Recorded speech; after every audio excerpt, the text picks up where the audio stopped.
Magandang umaga po sa inyo.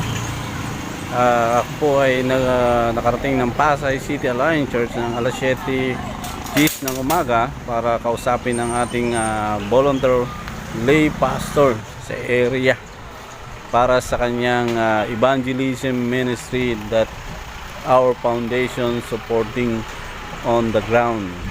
So ayan, 7:10 a.m. ng umaga po tayo dumating at we meet together.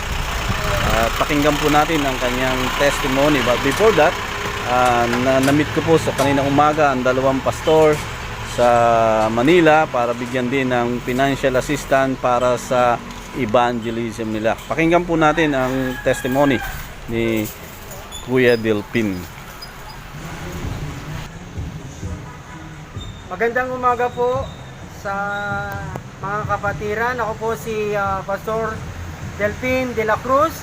Ang akin pong ministeryo, meron po akong ministeryo sa CCP kung saan po ito po yung mga tao na nasa lansangan. Sila po ay patuloy ko pong bina-Bible study araw-araw maliban lamang po kung Lunes. Ito po ay patuloy pong nabibiyayaan po ng salita ng Diyos. Ako po ay humingi po ng tulong. Tulungan niyo po ako sa ating pong gawain sa CCP at ito po ay tunay po na maging pagpapala po sa harapan po ng ating Panginoon.